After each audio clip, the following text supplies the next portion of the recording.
Hi everyone, this is Oming Tawid from smartpinoyinvestor.com, and in this video I'm gonna share with you how you can apply or take advantage of your SSS salary loan benefit and do it online. So madali lang itong process na ito. I actually have a blog. This is where I applied for an SSS salary loan online and I was able to get my check. This is my check after less than 2 weeks. So, mabilis lang ang proseso. You just have to apply online, and if wala namang problema, then you can get your salary loan in a matter of few days. Alright, so with that said, let's start with the steps how to apply for an SSS salary loan online. So the first step that you need to do is go to the, of course, SSS website, which is sss.gov.ph. And then you will need to create your user account sa kanilang system. So in my case, I already have a user ID which I obtained after registration. But if wala pa kayong account, then you simply have to register for your account here. Meron ditong click here for new users, and you will be directed to this online registration. So, depende sa kung ano yung information na meron ka, whether you have this or your mobile number or your UMID card kung meron ka ng ID, or employee ID number or payment reference number. So, most probably what you will have is this UMID, and you just have to fill up the information on this questionnaire or user ID registration sheet. So, meron ka dyang SSS number, email, some personal information that you will have to put here. And then, after this, i-approve nila yung account mo and you will receive in an email an approval of your account. And after that, pwede ka na ngayon mag-log on. So, assuming na nagawa mo na yung process na yon, then you will have your user ID and password. So, just check your email. Baka yung iba kasi nagre-register pero wala sila daw nare-receive na email. So, just check your spam folder. Baka napunta doon. Or try a different email kung hindi natatanggap sa isang mong email. Okay? So with that said, assuming na you already have your user ID and password, then I can simply go to the logon page here. So just enter your user ID and your password and log on. Submit. Here. So very simple lang yung screen, yung home page. You have here the home, the members profile. Ito yung kanilang menu. You have your e-services. So, nandito yung mga possible services that you can apply online or at least initiate online. And then, this one, payment reference number, dun sa mga may kailangan nito. But normally for employees and you would want to avail salary loan, then just go to under e-services, you have apply for salary loan. And since may record na sila ng information mo as an employee or as a voluntary member, actually made-default na yung other information. You don't have to put it. Now, I have here loanable amount. So this is 34,000. I can choose a smaller amount if I would want to. But let's say I want to loan 34,000. Now, please note that this 34,000 is coming from them, no? So wala kang choice but to select which amount you would want to loan. And in my first application, the maximum loanable amount that I have is 32,000 pesos. But now this is my second time. So nagtataas siya actually every time na maglo-loan ka. After mo, of course, matapos yung existing or previous loan mo. So from 32,000, yung loanable amount ko now is already 34,000.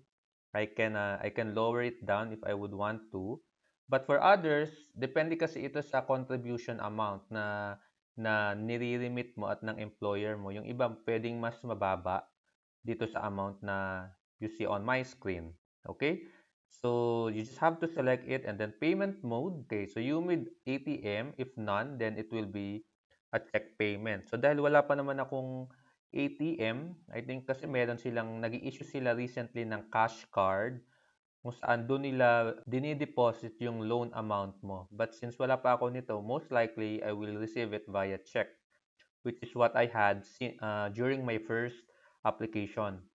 And then this is my employer ID and my certifying employer. Again, I did not have to put this information, but maybe for some of you, kailangan yung ilagay or kailangan yung i-contact yung SSS para mapopulate itong field na ito.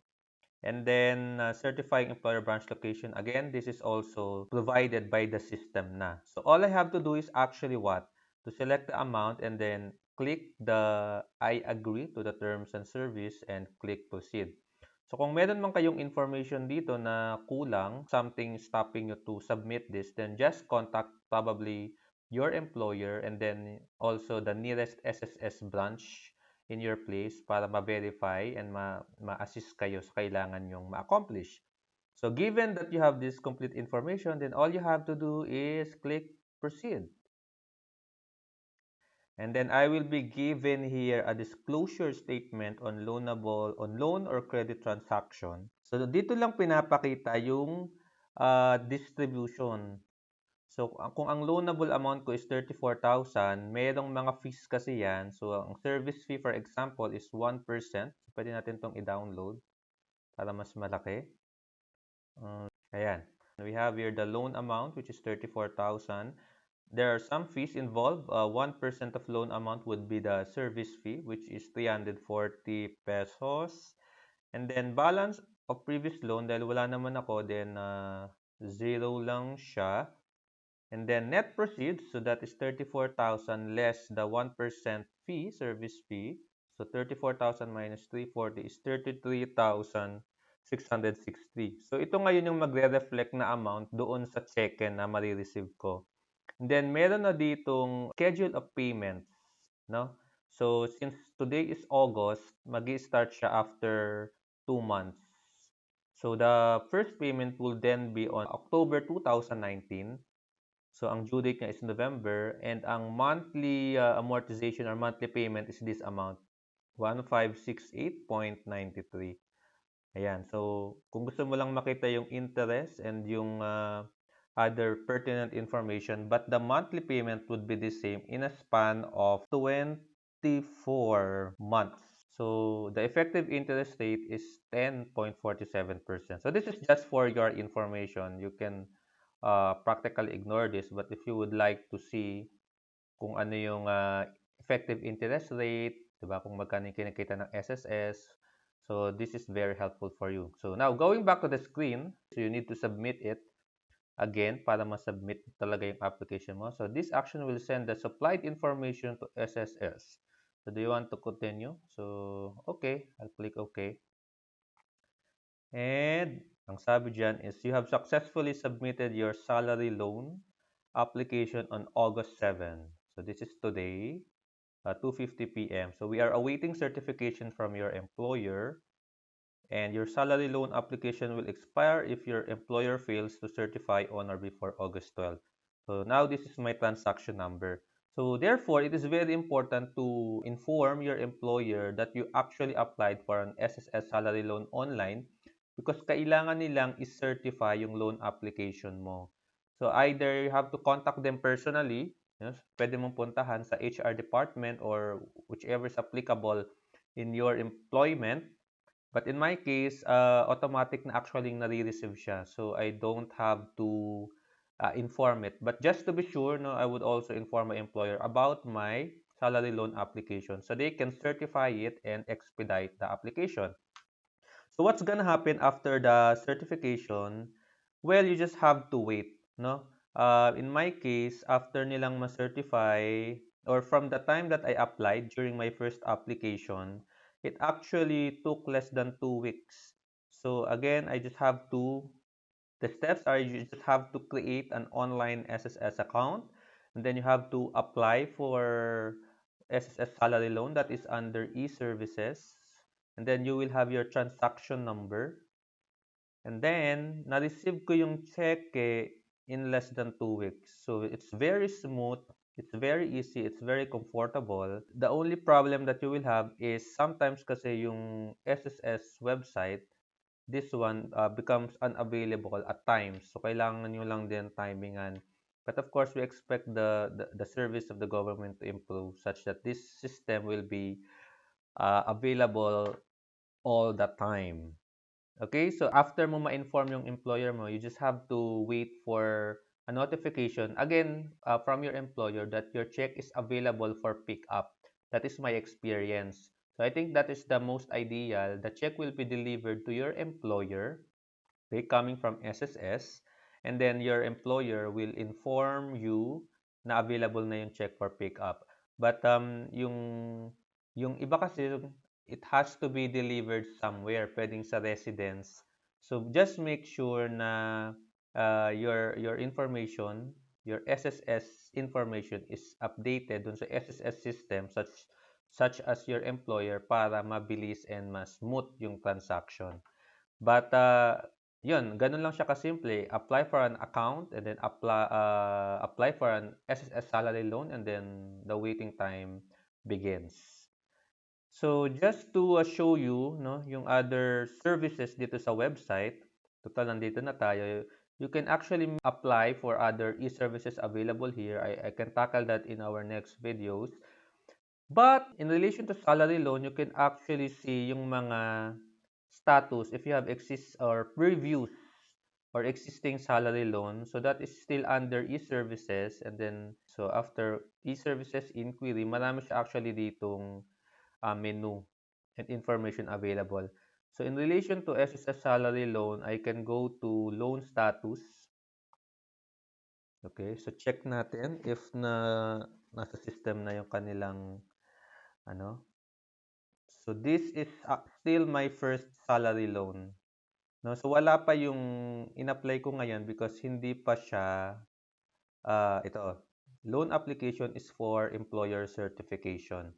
So this is today, and then this is my loan application status for employer certification.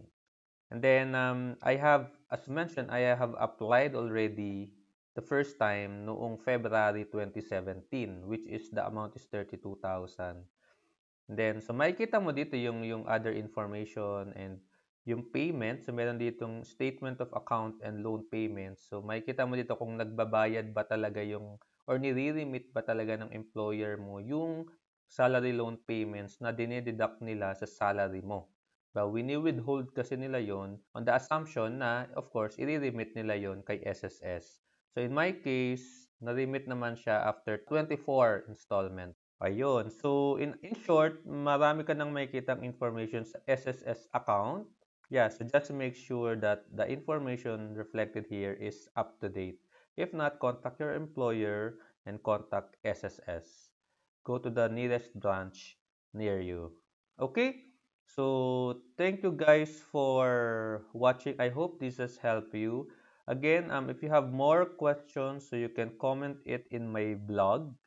Here, meron tayo ditong comment sections.